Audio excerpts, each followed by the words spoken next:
What if I told you that one of Hollywood's most energetic comedians once turned a $15 million movie into over $100 million at the box office?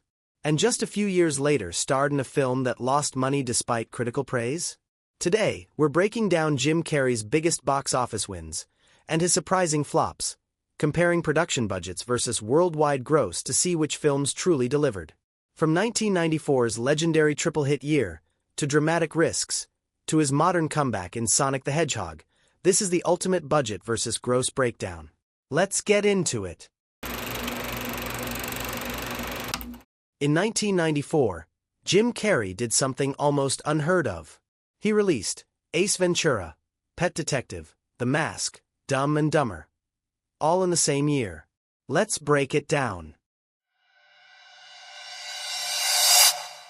At the time, this was considered a modest comedy gamble. The character was loud, absurd, over the top.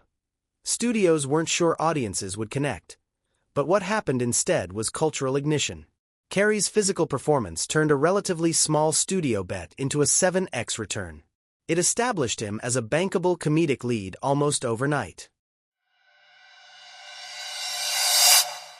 This is where the multiplier became extraordinary. The film blended early CGI with cartoon physics, and Carrey's face became the special effect. The return here wasn't just strong. It was explosive. Nearly 15 times its production cost. It proved something powerful. Jim Carrey wasn't just funny, he was scalable. Another enormous return. But here's what makes it fascinating. This wasn't high concept. No visual effects. No franchise tie-in. Just two absurd characters. It demonstrated that Carrey himself was the draw. 1994 wasn't luck. It was dominance. After 3 mega-hits, Jim Carrey gained enormous negotiating power. He became one of the first actors to command $20 million per film. That dramatically changes a movie's financial equation. On paper, that's profitable. But compared to expectations, it was viewed as underperformance. Audiences expected Ace Ventura-level chaos. Instead, they got psychological satire. It proved something critical.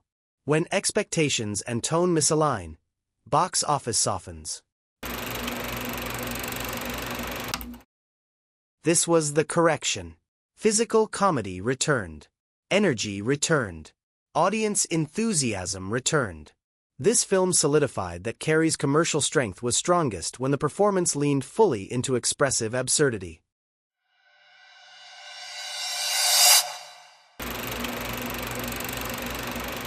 This film changed public perception. It wasn't slapstick. It wasn't chaotic. It was restrained, emotional, philosophical, and it worked. Financially successful.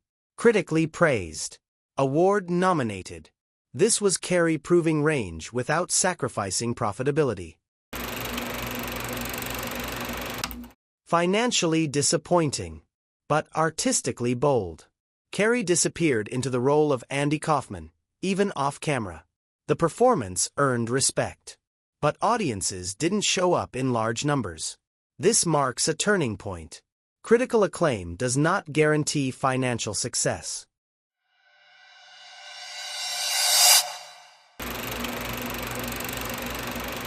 This was high-risk, high-reward filmmaking. Massive prosthetics.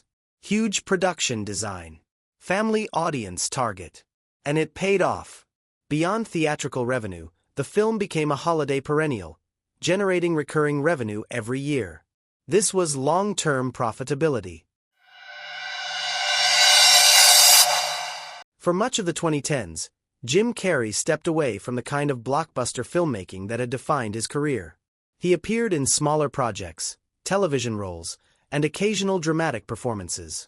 For a while, it seemed like the era of Jim Carrey dominating the global box office might be over. Hollywood had changed.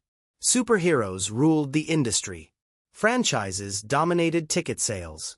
And comedy films were no longer the guaranteed box office hits they once were in the 1990s and early 2000s. But then, in 2020, something unexpected happened. Jim Carrey returned to the big screen in a completely different kind of role. At first glance, the project seemed unusual. The film was based on a video game character that had been popular for decades, but adapting video games into successful movies had historically been very difficult. In fact, many video game adaptations had struggled financially. But the filmmakers made a strategic choice. They leaned into Jim Carrey's strengths. Instead of playing the villain in a restrained or serious way, Carrey portrayed Dr. Robotnik with exaggerated energy, wild facial expressions, theatrical delivery, and the kind of physical comedy that had defined his early career. For audiences who grew up watching Ace Ventura and The Mask, the performance felt nostalgic. For younger viewers, it was a new introduction to Carrey's unique style. The result was a strong commercial success. Despite releasing right before global theater closures in 2020, the film still generated more than $300 million worldwide. For a family film with a mid-range blockbuster budget, that represented a very healthy return.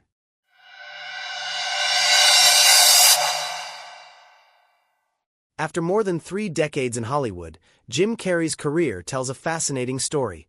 Not just about comedy, but about timing, risk, and reinvention. From the explosive success of the 1994 classics, to ambitious dramatic performances, to modern blockbuster franchises, his films have generated billions at the global box office. Some projects multiplied their budgets many times over. Others struggled to find their audience. But through every shift in the industry, one thing remained clear. Jim Carrey isn't just a comedian.